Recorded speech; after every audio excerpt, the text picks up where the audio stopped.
Bizarre Brain Comics.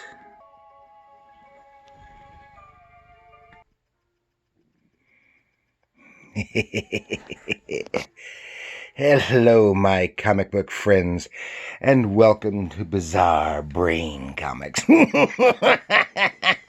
This is your friend, the Dark Librarian, and I'm here to tell tales of terror. And I have here to help me,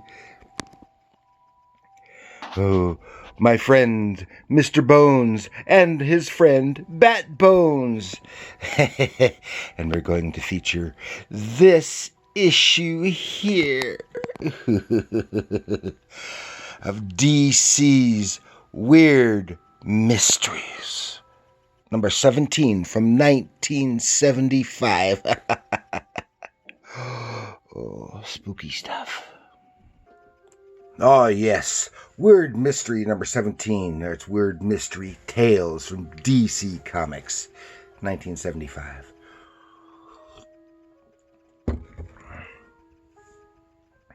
I have a few spooky things.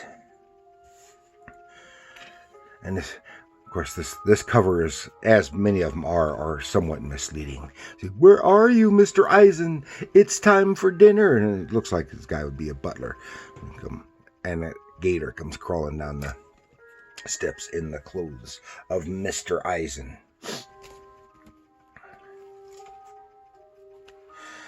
Weird Mystery Tales.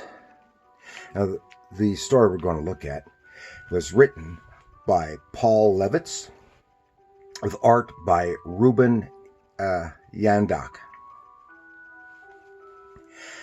And Weird Mysteries was a horror mystery anthology published by DC Comics, running from 1972 to 1975 for a total of 24 issues. And the series originally was hosted by Destiny, but was taken over by Eve, who is sister of Cain and Abel of House of Mystery and House of Secrets fame. The title was inspired, and she also was with them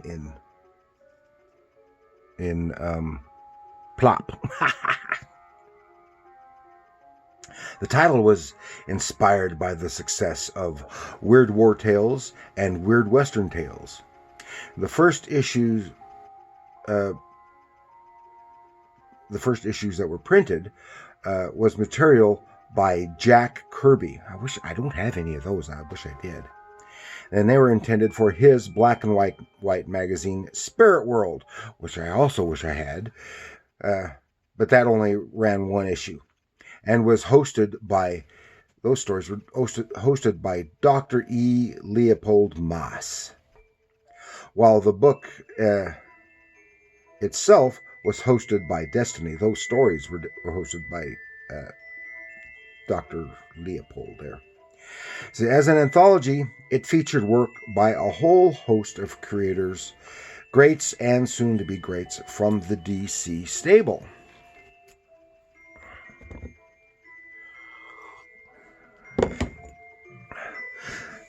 So yeah, they had a bunch of several horror mystery titles at that time, with all kinds of great work done. They don't have any anymore, especially not anthologies, and the anthologies were good ones.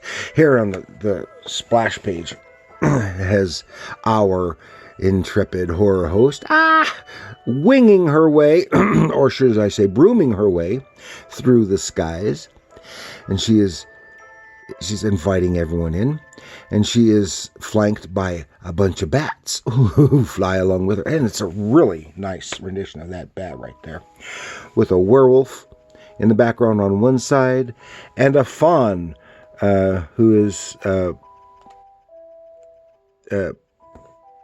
piping his panpipes on the other side. Then we get to the story we're going to look at. Magic by Moonlight Only. And here, up here in the corner, if you can see her, is our intrepid horror host inviting us in. And here we see it's telling us about this pharmacy and the pharmacist who by day is a pharmacist. And here's this lady coming in, but she asks for something else and said, "Oh, Miss Blake, you know I only sell that after hours." Yes, because he is an alchemist and a sorcerer and at night he sells something of a more magical potion. Says, "Why not just sell the potions under a scientific name?" she asks, because it's like some kind of love potion or whatever. And he says he can't do that.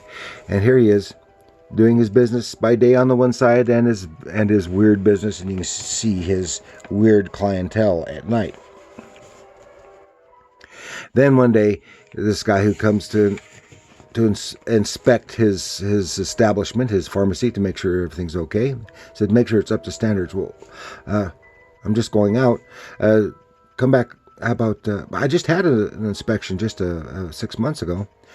And he has to make sure everything's okay. So later, he comes back and he gets to look around the pharmacy and check everything. And he looks really smug, and he does not look like an easy customer.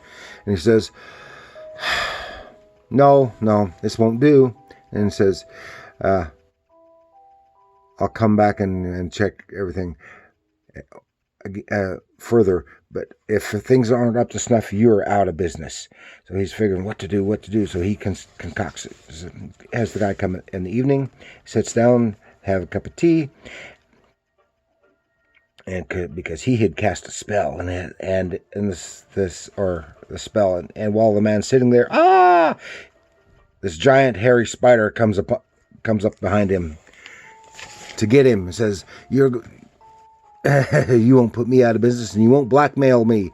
And that's when we find out it's not what it seems. Because this is Mr. Eisen from the cover, remember. And turns out the inspector was not from the pharmacy board, but he was from a sorcerer's board, and he was checking out his business. And says, "Fool, you really think I was going to blackmail you? My work is a sacred trust. Someone must guard the innocent folk who purchase goods from charlatans like you." And he shrinks him down, both him and the spider, way down. And he's transformed into a little baby alligator. And then the weird customers for his weird stuff start coming in. He said, "I'll be with you in just a moment." They ask him what he wants, and he's singing his little song. And you can see here in this image, he looks more sinister, and the tuft of hair from his fringe is kind of sticking up, making it look kind of like horns. And he sings his little ditty as he makes the brew. And one of the ingredients, Mr. Eisen happens to be one of the ingredients, and just plops him right in the brew. Ha, ha, ha. Oh, wicked. Oh, yeah, and that's the story we're looking closely. But let's take a look at some other stuff. This is written by Bob Kanigher and drawn by E.R. Cruz. I've talked about Cruz before. Satan's Revenge. Oh, this guy he interrupted a satanic ritual of some kind. Then he's killed in a car wreck, but he doesn't die. He comes back. Then car goes off the bridge, and he drowns, but he comes back, and finally he's harassing someone, and she throws acid in his face, and he comes back, and everything's okay, except he finds out this is hell. This is his hell. He can't die. He just must endure all this pain over and over and over again, because the doctor that he was seeing was the devil himself. And then we have The Hanging Man, also written by Robert Kanigher, and again drawn by Ruben Yandok. And this is a guy who here gets his fortune told, so shows he's going to die by hanging, and so he does all kinds of stunt stuff. He's a thrill seeker and stuntman like I can't remember his name. The guy on the motorcycle. Suddenly can't remember his name. Anyway, he's doing all that stuff, and nothing happens to him. He's fine until he comes up with one flying over a canyon from a cannonball he's got a parachute and his Daredevil. Yeah, that's what he is.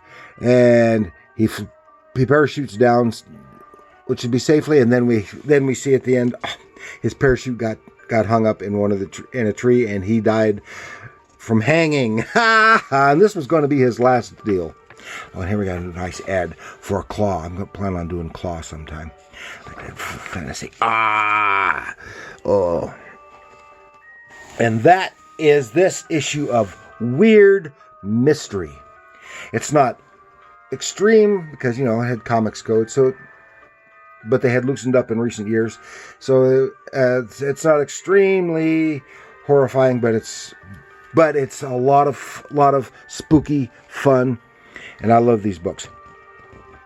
And so tell me what you think of Weird Mystery Tales and other DC horror line in the comments below. And remember to like, share, and subscribe. And remember, comics are art.